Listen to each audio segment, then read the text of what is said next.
Hi, I'm Doug Fields with Download Youth Ministry, and I'm always honored to be able to share with courageous youth workers like yourself about ways to be more effective in what we're called to do. So thank you for your continued commitment to learn and grow and care for teenagers while pointing them to Jesus. You know, as youth workers, we learn pretty quickly that you don't have to look very far beneath the surface of a teenager's life before we discover pain.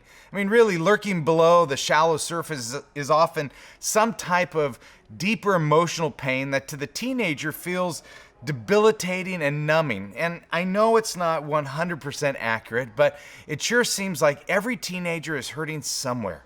I mean, just consider the emotional experiences you see when you take kids to camp, when they're away from the distractions of home and they're separated from their phones. They have space and silence to wrestle with some of the issues that they're otherwise fairly good at masking. And I could go on and on about hurting kids, but you get it.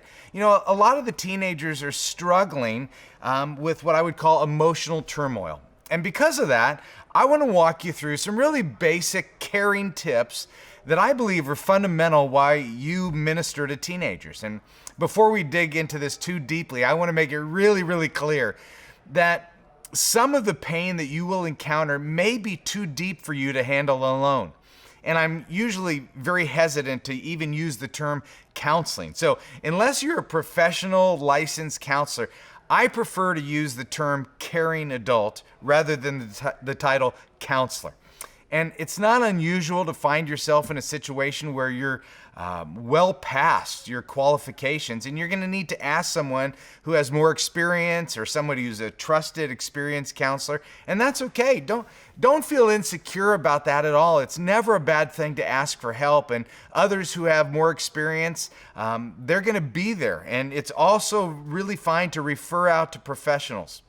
But there are many times when you don't need to refer to that level of care. And God has given you the opportunity to help be a caring person in a very authentic way. And so what I want to do is let me get real specific with what I'm talking about. Let me just give you a few tips. The first is this: be present.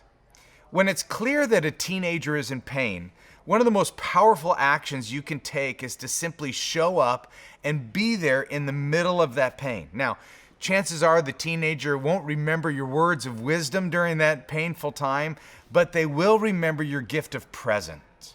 So to be present means that you'll need to put distractions out of your mind. You're going to look him in the eyes. You're going to simply be there to listen.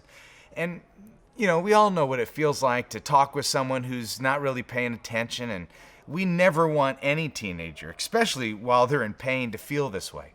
Just recently, a teenage boy in our community died, and the person who did the funeral was a volunteer youth worker who had given this kid the gift of his presence.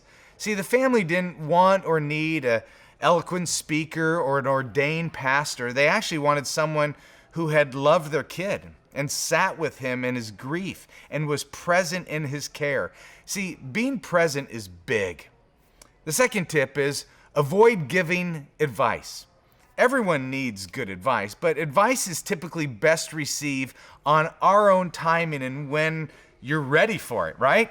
I mean, if you're the giver of advice, it's not your timeline that's important. It's the teenager who is in pain who gets to dictate the timeline. So here's the basic principle that I use. When the pain is fresh, keep your advice to yourself. Instead, you can pray for wisdom and sensitivity of what to say. Just don't be too eager on what you have to say. Instead, be sensitive to when you should say it. See, good advice given at the wrong time doesn't come out as good advice. It can be heard as lecturing or insensitivity. So come on, because if it's really good advice, it'll be good advice another day when the recipient is more willing to receive it. The third tip, it's pretty basic, but it's communicate compassion. And this might seem like a no-brainer, but you know, sometimes people have a difficult time expressing what they feel. And when you minister to a teenager who's in pain, let them actually see that you actually feel their pain. You don't have to cry if it's not genuine. That's not what I'm talking about. But your compassion will be limited if you don't make a genuine connection to their unique expression of pain. You know, a student in pain has a wounded heart, and genuine compassion, empathy, that That's what triggers your heart. And when they sense that you sense it, that's big. See, over the years, as teenagers have come back to me as grown-up adults, they'll often replay a situation where we were together, and it's not uncommon for that teenager to say something like, I don't really remember what you said, but I really remember that you cared. That's what we're looking for. The fourth tip is reserve judgment. Let's be honest. A lot of the pain you'll encounter in teenagers' lives will be self-inflicted pain, mostly by their bad choices. And when the difficult trials that they face are a result of their own poor decisions, it can be difficult for youth workers like us to reserve judgment. And you actually may be confused by this point, thinking, well, duh, Doug, of course I'd show grace to a hurting student. Well, good. I felt like this one was important enough to offer as a basic reminder and be okay with the fact that you might think it's too simple.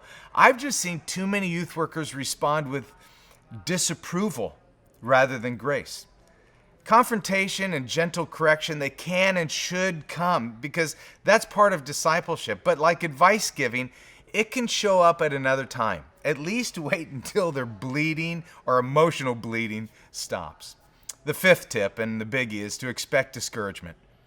And I guess this tip could be taken a couple different ways, but I'm referring to the teenager's discouragement. But yes, you, as a caring adult, you will be discouraged at times listening to teenagers' issues.